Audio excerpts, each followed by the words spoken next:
Families, I think, do well if they talk about things that most of us don't like to talk about: death, end of life, funeral arrangements, things like that. Those conversations, by the way, go a whole lot better than you think they might. What I want to talk about right now, however, is whether or not you should talk to your family about your estate plan. And the way to, I think, approach that is to ask yourself, if you don't have any kind of conversation and the will is read, what's going to be the impact? Visualize the old English mansion with everyone sitting around and the lawyer sitting behind the desk pulling out the will, and the kids are there all dressed up, and the evil stepmother there who's going to walk away with everything. Well, we don't do that anymore. I mean, if we did, the kids would have on earphones listening to pop music and no doubt texting their friends, and the evil stepmother would probably be playing with her BlackBerry. But ask yourself, how's this going to play, my will, with my family? How's it going to play? Is it going to cause resentment in the family? Am I going to cause my family to argue, to split up, to hate each other? And sometimes that happens. Oftentimes you can prevent that from happening by talking with them. Let me give you a very typical example. Say you have two children and you leave more money to one than to the other. If you don't have a conversation, one's going to say, look, Mom and Dad loved my brother more than me. And that is something horrible for someone to think. Money is love. And if you leave more money to somebody, they're going to think they loved me more. And think about the times when you were like sitting in your office and you saw that bozo at the next desk, and you found out that that bozo was making more money than you. You resented that, even though you might have been making a great salary yourself. The mere fact that someone's getting more automatically causes a lot of resentment.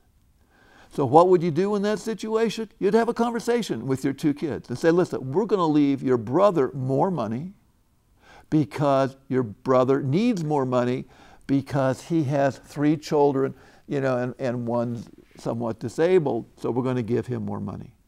Now, it could be during that conversation, once you have it, that the brother will say, no, that's fine, thanks, but I would rather get just an equal share because I think that's more fair, and then you can go and change your will.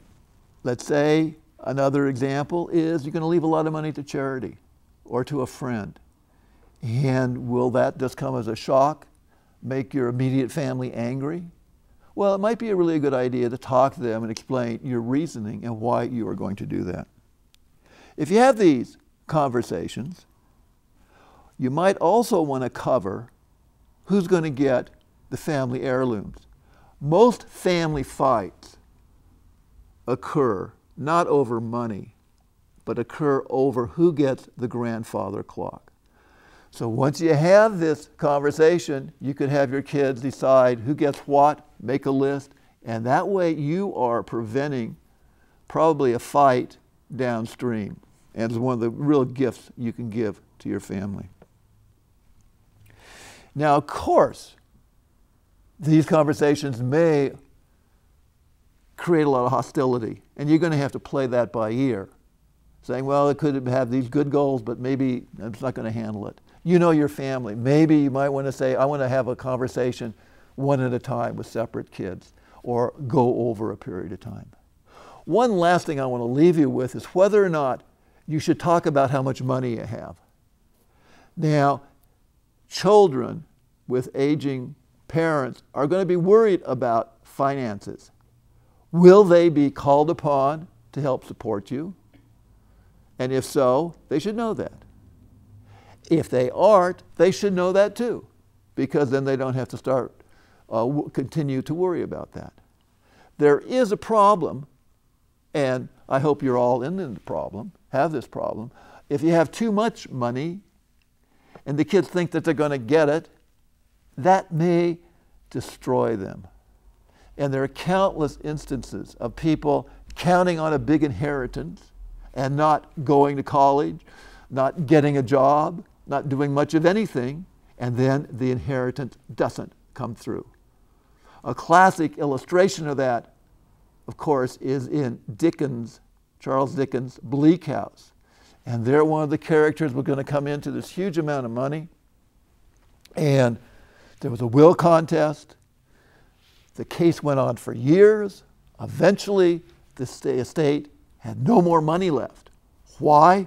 Because they paid all the money to the lawyers that were fighting the will.